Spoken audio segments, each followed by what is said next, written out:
Assalomu alaykum. O'tgan dasturlarimizda O'zbekistonlik dunyoga mashhur insonlar haqida to'xtalgan edik.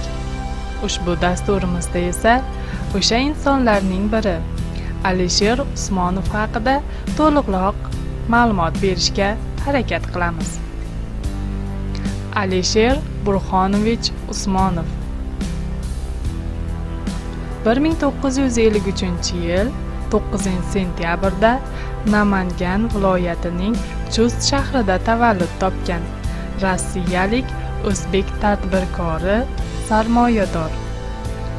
Forbes jurnalining 2013-yil mart oyidagi soniga ko'ra 20,1 milliardga ega bo'lib, dunyoning 31-boyi, Rossiyadagi esa birinchi badavlat kishidir. Namangan viloyatining Chust shahrida prokurorlar oilasida tavallud topgan. Oilali. Alisher Usmonovning 6 nafar jiyani bor. Eng sevimli jiyani sifatida yagona ukasi Bahodir Usmonovning o'g'li bo'lgan Bobur qayd etilgan. Lekin 2013-yilning 8-mayida Bobur Toshkentda avtohalokatga uchrab vafot etgan. Shuningdek, marhum Boburning singlisi Ganya Usmonova va Alisher Usmonov ikki singlisining farzandlari Sanjar va Sarvar Ismoilovlar, Sardor Fathullayev, Asal Narziyayevalar Alisher Usmonovning jiyanlari hisoblanadi. Alisher Usmonov katta daromadlarni ilk bora Moskva davlat institutini tamomlagach, 80-yillarning oxirida yelim xaltalarni ishlab chiqarish orqasidan topgan. Xom ashyoning arzonligini bilib va yelim xaltalar bozorining katta bo'lishiga ko'zi yetgan Alisher Usmonovning sof daromadi uning kelajakdagi tadbirkorliklari mevasining ilk ko'rinishi edi. Usmonov orttirilgan daromadlarni to'plab, o'sha vaqtda ko'pchilikning nazariga ilinmaydigan va endigina rivojlanishni boshlayotgan Gazprom korxonasiga tikadi. Usmonov Gazpromning kundalik ishlari bilan yaqindan shug'ullanishni boshlaydi va keyinchalik Gazpromning metall ishlarini boshqaruvchi Metal Invest kompaniyasiga do'sti Vasiliy Anismov bilan birgalikda asos soladi. Hozirda Metal Invest Rossiyaning bir qancha ko'zga ko'ringan konlari va konchilik xomashyolarni o'z qo'l ostiga olgan. Alisher Usmonov Gazprom qoshidagi Gazprom Invest Holding deb nomlangan korxona rahbari sifatida faoliyat ko'rsatib kelyapti. Gazprom Invest Holding Gazpromning eng yirik, muhim va nozik oldi-berdilarini nazorat qiluvchi va boshqaruvchi korxona hisoblanadi. 2006-yilning o'rtalaridan boshlab Alisher Usmonov ommaviy axborot vositalari va telekom korxonalariga o'z sarmoyasini sarflashni boshlaydi. Shu yilning o'zida 200 millionga Kommersant oynomasini sotib oladi. Keyinchalik Rossiyaning taniqli kanallaridan biri bo'lgan SemTV va MuzTV'larning ham yirik sarmoyadorlaridan biriga aylanadi. Rossiyaning kattaligi bo'yicha ikkinchi o'rinda turuvchi Megafon telefon apparatlarini ham katta qismini sotib olgan.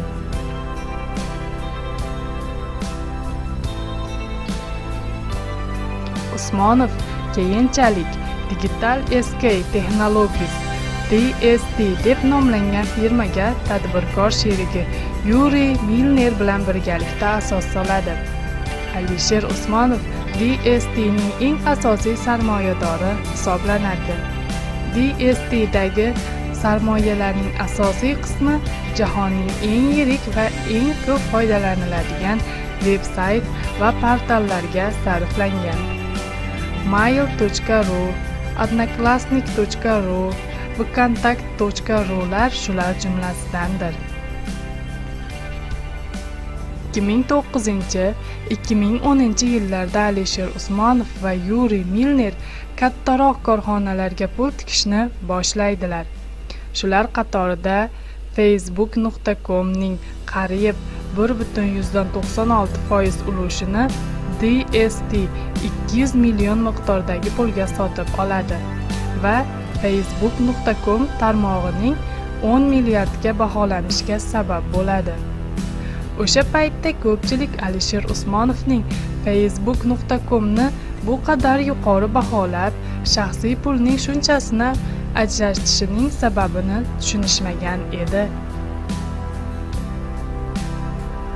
Alisher Usmonov yana boshqa hozirgi kunda juda taniqli bo'lgan Twitter.com, Groupon.com veb-saytlari va internet o'yinlarini ishlab chiqaruvchi Zynga kompaniyalarining ham ilk sarmoyadorlaridan hisoblanadi. 2010-yilda yuqorida aytib o'tilgan qilingan sarmoya va topilgan daromadlar tufayli Usmonovning sherigi Yuriy Milner ham Forbes'ning milliarderlari reytingidan joy oldi. Usmonov shuningdek CMTV va Muz-TV federal kanallari va 33 mintaqaviy telekanallarni ichiga olgan media holding egalaridan biri hamdir. U yana Kommersant va Secret Firmi matbaa uylari egasi va LiveJournal.com va Gazeta.ru saytlarini nazorat qiluvchi SUP kompaniyasi hissadoridir. 2013-yil Alisher Usmonov Apple'ning $100 million aksiyalarini sotib oldi. Ishbilarmon aksiyalarni qachon sotib olganiga aniqlik kiritmagan. Biroq kompaniyaning qiymati $100 milliard ga arzonlashganidan so'ng Apple'ning qimmatli qog'ozlarini sotib olish yaxshi fursat kelganini qayd etib o'tgan. Alisher Usmonovning aytishicha, qayta qurish pallasida o'zi sevgan kasbi huquqshunoslik bilan o'zini to'liq ta'minlay olmasligini tushungani uchun ham ishbilarmonlik bilan shug'ullangan ekan. U milliardlik boylikka ega bo'lsa-da, o'zini oddiy inson sanaydi. Men uchun pullar bu vazifadir, deydi milliarder. Ular nimagadir erishish imkonini beradi yoki aksincha, ularning miqdoriga qarab sening omadsizliging haqida baho berish mumkin. Alisher bolaligida 3 mushketyorlarni o'qib, qilichbozlikka qiziqib ketadi. 2 yildan so'ng u qilichbozlik bo'yicha respublika terma jamoasi a'zosiga aylanadi. Birozdan keyin u sport ustasi bo'ladi. Aynan o'sha paytlar u o'zining bo'lg'usi turmush o'rtog'i Irina Vinerni ko'rib qoladi. Irina u borgan sport saroyida badiiy gimnastika bilan shug'ullanardi. Usmonov sport tashkilotlari bilan ham bog'langan.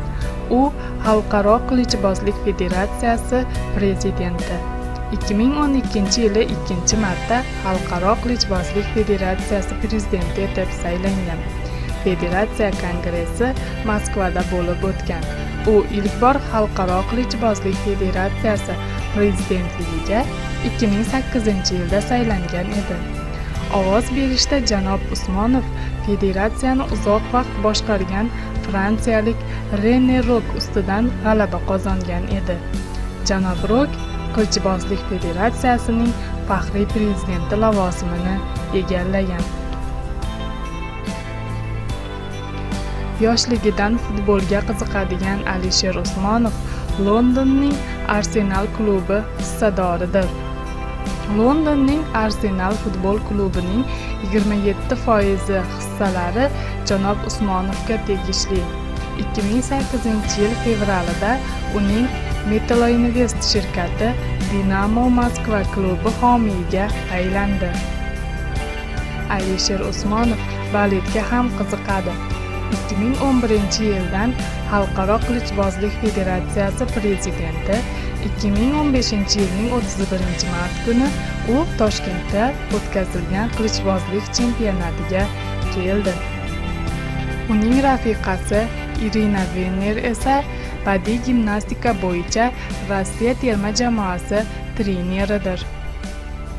Alisher Usmonov xayriya va saxovat ishlari bilan ham juda ko'plab mashg'ul bo'ladi. O'z biznesidan tashqari milliarder yana jamoatchilik ishlari hamda Rossiya sportini rivojlantirishga alohida e'tibor qaratadi. 2007-yilda Usmonov $72 million ga Rostropovichning suratlar kolleksiyasini uning xotini Galina Vishnevskayadan sotib olib, uni Peterburgdagi Konstantin saroyiga beminnat tarzda topshiradi va bu bilan rus madaniyati rivojiga ulkan hissa qo'shadi. O'sha yiliyoq u amerikaliklardan sovet multfilmlari jamlanmasini to'liq xarid qilib, uni Bibigun kanaliga tuhfa etgan. 2014-yilning 4-dekabrida u Nyu-Yorkdagi Jiritsiz auksionida $4,1 million ga James Udsonning Nobel medalini sotib olib, uni yana olimning o'ziga qaytaradi. Bunga javoban olim shunday deydi: "Men bu oliyjanob qadamdan chuqur minnatdorman. Bu esa o'z navbatida mening saraton kasalliklarini tadqiq etishdagi DNK tuzilishini kashf etganimdagi ulushimga yuqori baho berganini ko'rsatadi." 2008-yildan boshlab Usmonovning xayriya ishlari rasmiy yo'nalishga ega bo'ldi. Milliarder san'at, fan va sport fondiga asos solib, ilk yildayoq xayriya maqsadida $126 million mablag' sarflagan. 2013-yilda Alisher Burxonovich o'zining xayriya ishlari uchun faxrli davlat mukofotlariga sazovor bo'lgan rus mesenatlari orasida yetakchi o'rinni egalladi. 2015-yilda u Rossiya sportiga yordam berishda davom etishini bildirib, Rossiyada yangi bo'lgan professional kompyuter sporti Kibersport Virtus.pru tashkilotini rivojlantirish uchun 100 millionlik invest loyihani targ'ib qildi. Uning shaxsiy hayoti xuddi biznes kabi omadlidir. Uning rafiqasi Irina Venner bilan hayotning barcha qiyinchilik va sinovlarini yengib o'tib, hamon birga umrguzarolik qilishmoqda. 2016-yilga kelib, Alisher Usmonovning boyligi $12,500 milliard ni tashkil etgan. Uning onasining nomi bilan atalgan Dilbar nomli ikkita yaxtasi hamda Airbus A320 shaxsiy samolyoti mavjud. Shaxsiy samolyot haqida qisqacha ma'lumot. Aytish joizki, Alisher Usmonovning otasining ismi Burxon bo'lgan. Shu sababdan u o'zining shaxsiy samolyotini otasining nomi bilan atagan. Ushbu samolyot MIABU nomi ostida ro'yxatdan o'tkazilgan bo'lib, qisqartmani yoysak, I am Alisher Burxonovich Usmonov, men Alisher Burxonovich Usmonov degan ma'no kelib chiqadi. Samolyotning taxminiy narxi $300-350 million atrofida. Uni Alisher Usmonov 2009-yilda sotib olgan bo'lib, borti 335 o'ringa mo'ljallangan.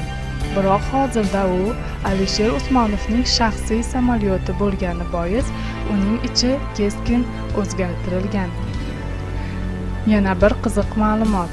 Alisher Usmonovning shaxsiy samolyoti yana bir rus milliarderi Roman Abramovichnikidan 9 metrga uzunroqdir. Alisher Usmonovning pullari to'g'risida Forbes jurnali 2012-yilda 20 milliardga yaqin deb aytib o'tgan. 2016-yilga kelib, Alisher Usmonovning boyligi $12,500 milliard ni tashkil etgan. Alisher Usmonov turli nashrlar tuzadigan reytinglar har qanday boy insonning real daromadini aks ettirmaydi. Raqamlar xatoligi uchun emas, negaki insonning daromadi u umri davomida o'zi va yaqinlariga xayriyaga ishlata oladigan mablag' bilan hisoblanadi. Qolgani esa uniki emas, deya fikr bildiradi. Ushbu ma'lumotlar Wikipedia hamda Diydor Aziz saytlaridan tayyorlandi. Kanalimizni kuzatishda davom eting. E'tiboringiz uchun rahmat.